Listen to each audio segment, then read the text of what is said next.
Hi guys, welcome to my vlog. 2 hours later. Hi guys, welcome to my vlog. Shout out. So today I'm gonna be talking about something that I don't usually talk about because I learned that learning is continuous. We learn a lot of things every day, so I am hoping that you learn something from me through watching this video. And if you're interested on that, please do continue watching. And also, please like this video if you want to, and kindly subscribe and click the bell button so that you'd be updated every time I post a new video. So without much ado, let's get into it.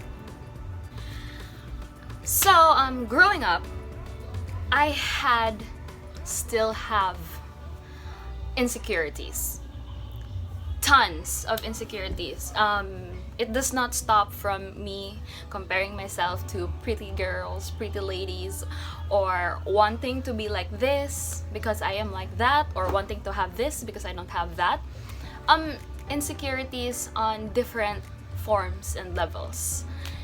In my 21 years of existence, oh my god, 20 pa ay excited ako.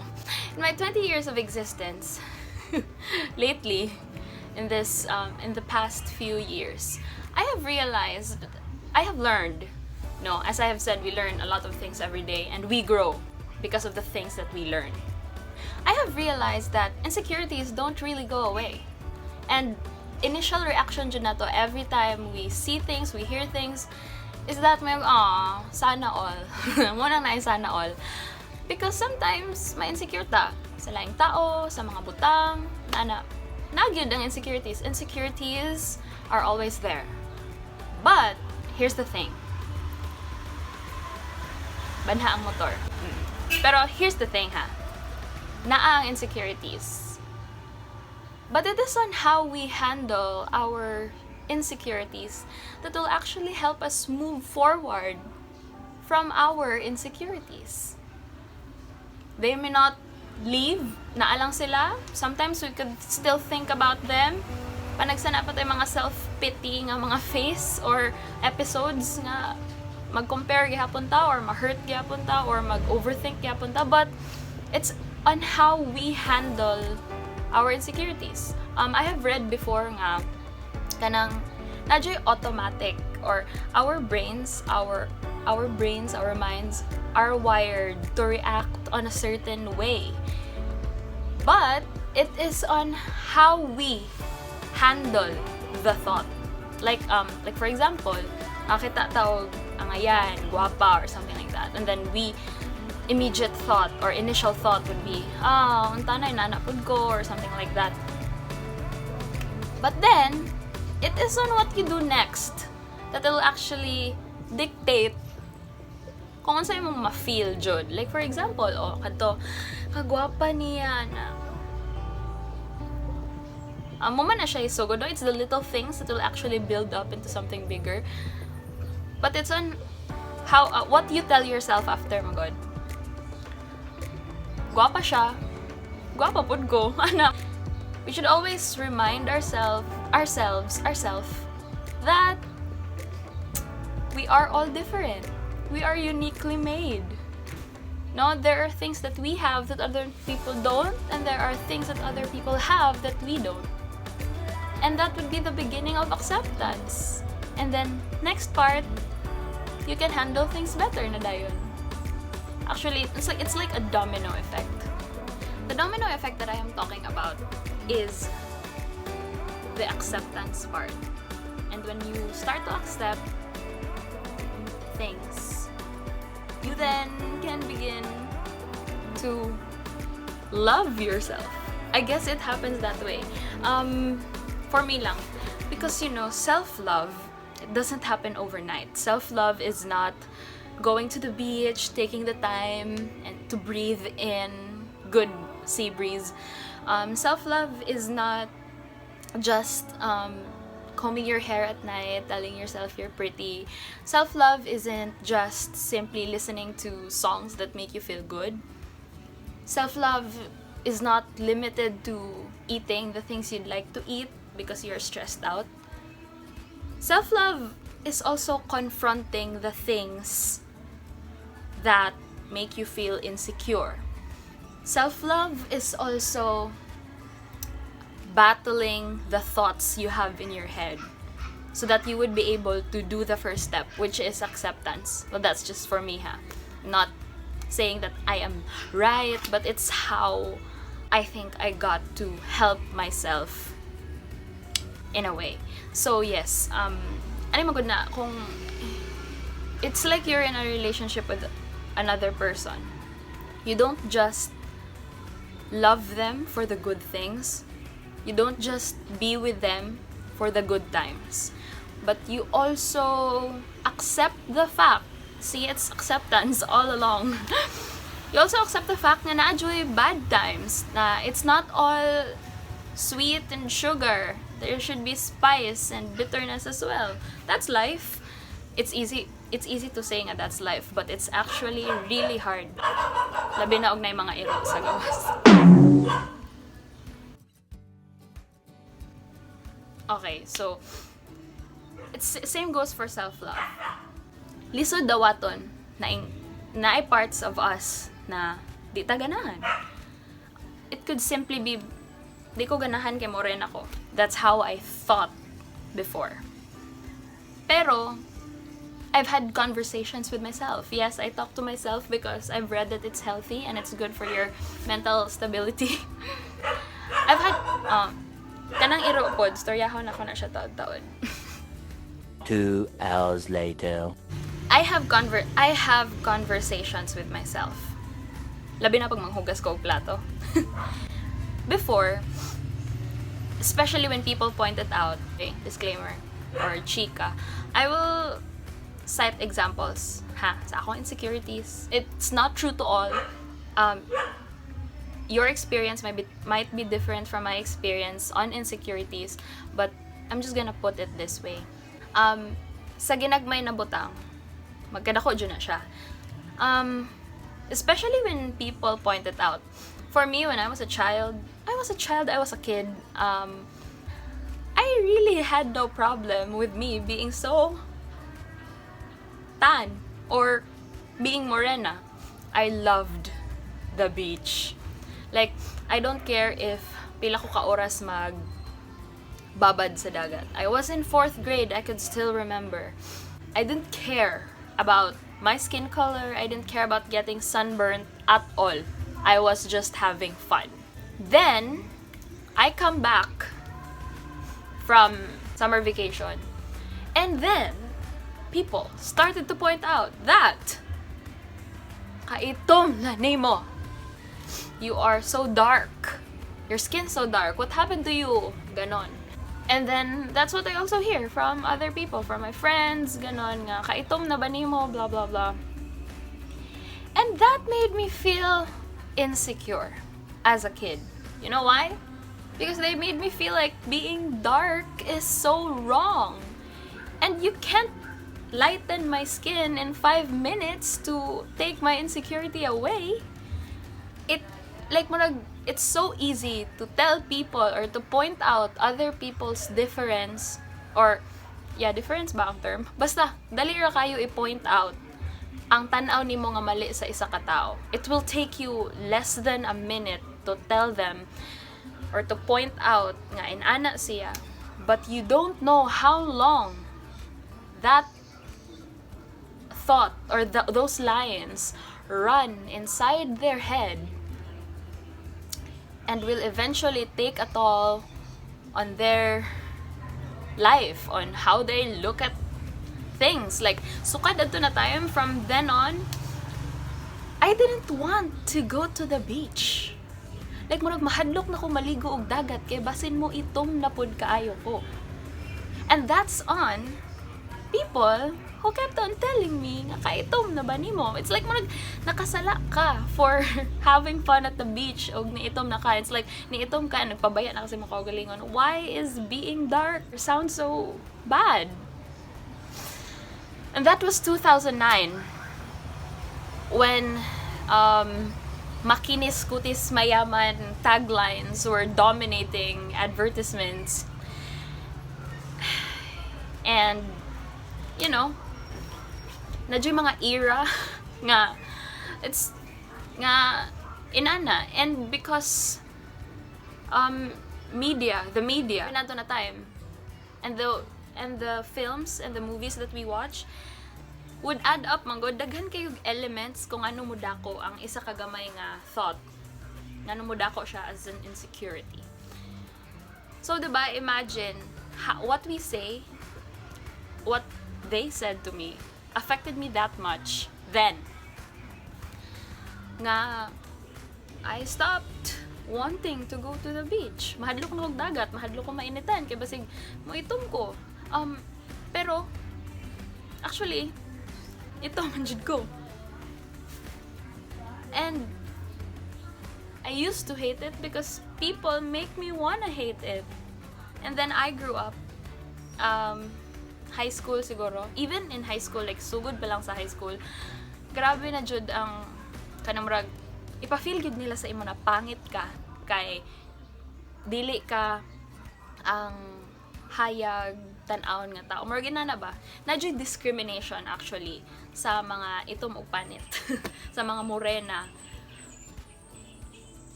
Of course, I had to live with that. Saan man ako nga di mo ko maputi pagkaugma. Actually, that pushed me to use whitening soaps. Inanan level, it takes a toll on the person. Kay murag it will be a compliment when people tell you, "Day ni puti lagi ka." So murag really te? Murag it will sound positive. Murag gets ninyo akong point nga murag if nangitom ka, people will tell you, "Nitom lagi ka." Pero pag mamuti ka, the tone would be like, "Huy, day ni hayag lagi ka." So it'd be like a good thing. It will sound like a good thing. So you continue to do the things nga makadu nga mokos nga mainan ka something good. In ana, you know, I could cite other examples, but that's the most basic of them all. And then here comes the part where I tell myself that being morena is not bad at all. You see, social media has a lot of negative effects, but it also has its good sides. And it truly helped me. Because we have this woke netizens. Actually, no, ingnan sila. Ingnan nga. Because na I call out culture baya on the internet. When people discriminate others because of their skin color, discriminate them because of their preferences, and then there will be people who will defend you, who will make you realize nga bitaw no, society had made us feel bad for things that aren't actually bad. We always want to have this standard on what's beautiful, on what's good, that when dili nila na makita sa imo, it's already bad. Or kung you're not like that, you're not good enough, you're not pretty enough, or you are different. You will be treated differently just because you don't fit to the standards that society has built.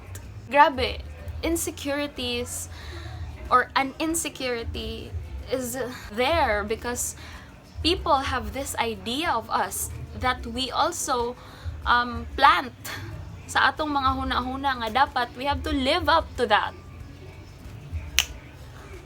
Grabe, like for example, we think that life is a race. Insecurities, it has a lot of phases. Either comparing ourselves to comparing our failures to other people's success. Insecurity could also be me wanting to be in that position, but I couldn't have it because that person is better than me.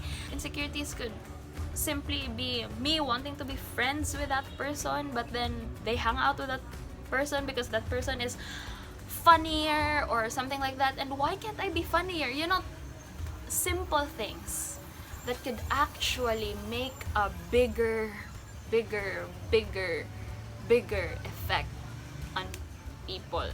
It's like our minds are wired to compare ourselves to people, and it's not easy to stop comparing ourselves to the situation of other people. So this fiasco happened in my head. The chaos ran every day in my head. I made my insecurities the reason why I think that I'm not good enough for other people. Dili lang na siya ha sa akong physical appearance, because sometimes, no, labi na atong mga time nga maka-crush na tao so good and then they don't like us back. Our insecurities then become the reason sa atong head kung anong di ta nila malike back. Makathink ta nga, siguro dili ko puti mo nang dili siya ganahan ako. Inana ang mga thought nga magdagan sa imong hunahuna, or siguro dili magud ko taas mo nang di siya ganahan ako, or siguro pangit ko mo nang di siya ganahan ako. And maybe mao jud na ilang rason mo na ma-insecure tawag sa mot, because again, their standards are also built upon the standards society has built. Sorry, I have strayed so far away from the topic. Again, self-love is helping yourself accept the things that you don't like about yourself. When I woke up one day and decided to tell myself na tama na ang torment sa akong self, it didn't just happen because I wanted to tell myself that. I had to go through these phases wherein daghan na kayo, grabe na kayo ang nasa akong utok na murag maka-realize na lang jud ka nga, why am I hurting myself this much because of the thoughts that I inflict. Mura bitaw siya, my thoughts became my self-harm. Murag nahitabo na siya na sa tanan na lang na ako ginakumpara akong self. And I don't exactly know what point in my life or in the past years na nakaingon ko nga stop na. Because even up to today, I still do have my insecurities. And it's not easy to battle or to combat them with good words or with kindness nga akong itel sa akong self. Basta, I knew that I one day read, that was on Twitter, na self-love isn't about the sweet things or the good things about you and glorifying them.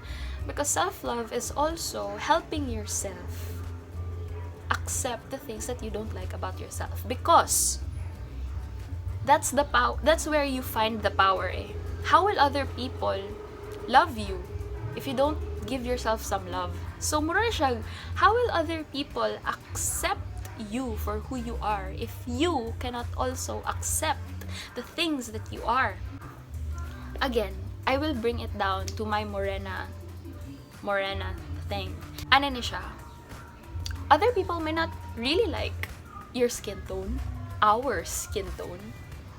But if kita na mismo ang mo appreciate ana, what these people keep on telling us will no longer matter. And there will be no more voices in your head that will tell you na tinuod ilang giingon because dawat naman good nimo. So what if morena ko, I am beautiful? And thank you so much to the people on social media who tirelessly tell us that this skin is beautiful. Actually, no skin color should actually define beauty. Morena is beautiful. Mestiza is beautiful. Guwapa man tanan. And our personal biases will never measure a person's worth, a person's beauty. Diba? Marag, lisod kayo jud i-combat ang insecurity, especially when people point it out. But if you accept the things that you are giving the power to yourself na, not to the people that keep on pointing out the things that you are insecure about. Ano?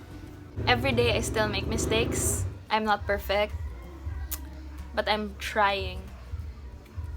Maka-hurt gapon ko like tao, especially through words. We believe that words have power, and I know sometimes I can also be insensitive. I could also hurt other people.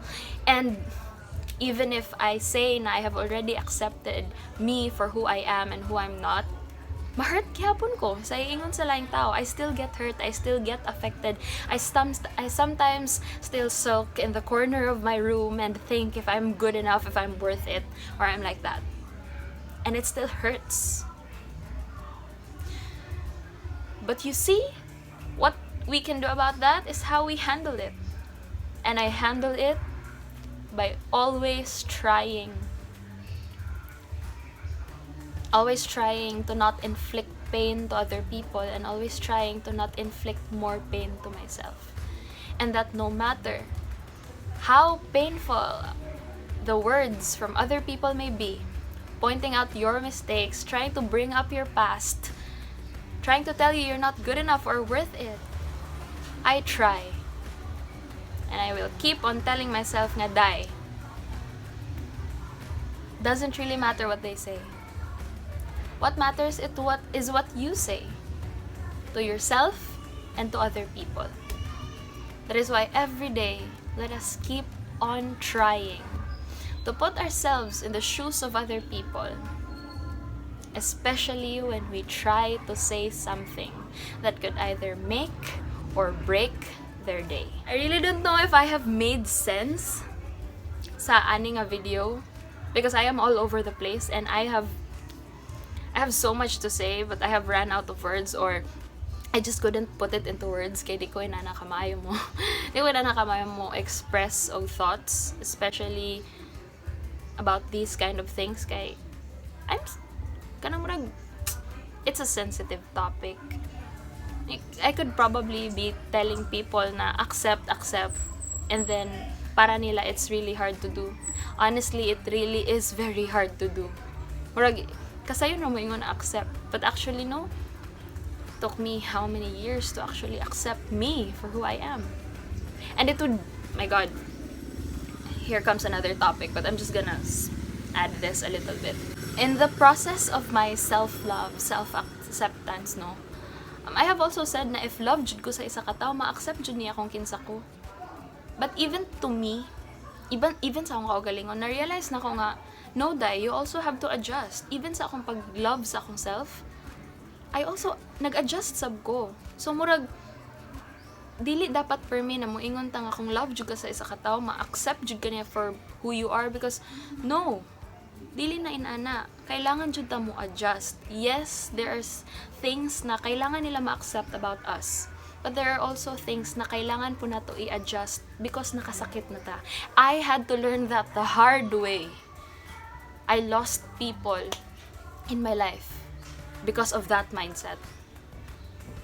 And for thinking na dapat mahalon ko sa katao, sa bisan unsa pa ko niya, lain na day kayo to. We really have to adjust, especially when we're already hurting people. Now, I admit, Jud, I have had a lot of shortcomings and failures of being a friend, of being a person to other people. Ug diha ako mas naka-learn, even if it has to be in the hard way. And you know what? In learning, you also have to accept nga inana ka. Unang kailangan gid pud ka magbago. So, mawana na sa atong utok na kung love jud ko nimo, di ko nimo, ko ano, dawaton ko nimo. Dili na siya inana, dapat mo adjust. We have to compromise. Inana pod sa self-love. Instead of changing yourself, change your mindset. Nga, like for example, ako, permin ako ginadoubt akong self nga ni ko nga day pag-adjust pod panagsa, tell yourself na kaya nimo. And even though night times nga ma-fail pod ko, nga moingon ko wa gid ay nako na kaya, dawaton sab nako na. Nga na jud mga butang nga dili jud pod para nako. Nya dili na siya sayon ha.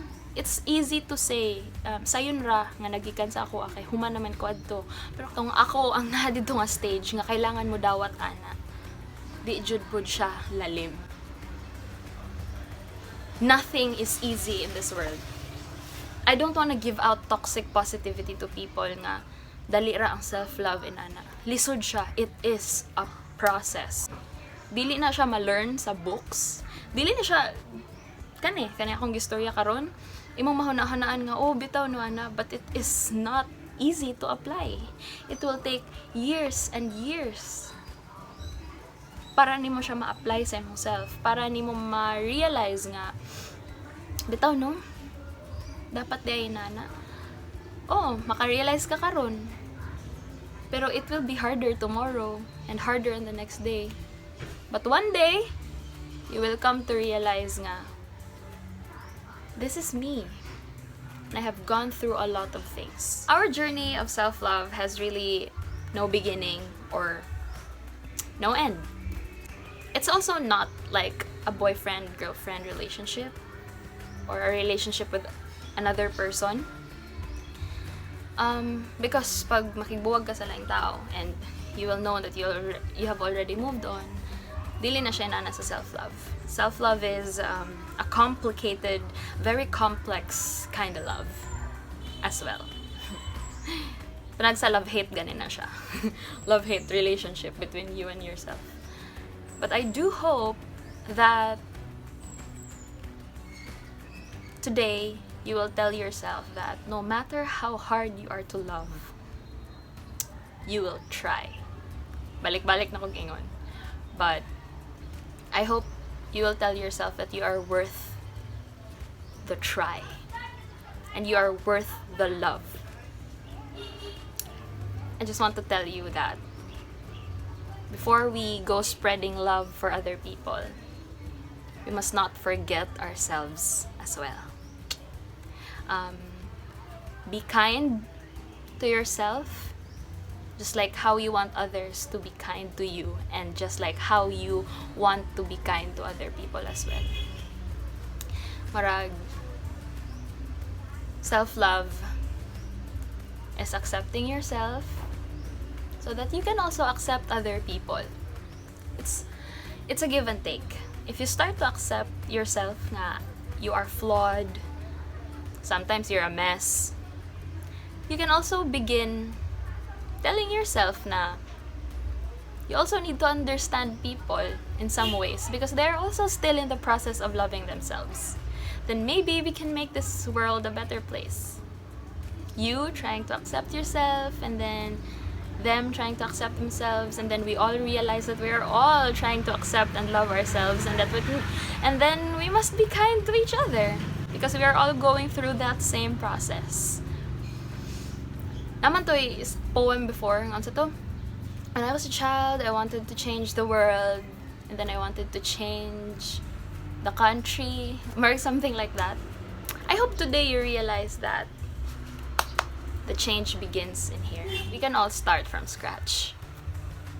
And then be an inspiration to other people na dayon. So that from a dot to a ripple. 2 hours later. So I guess that's about it.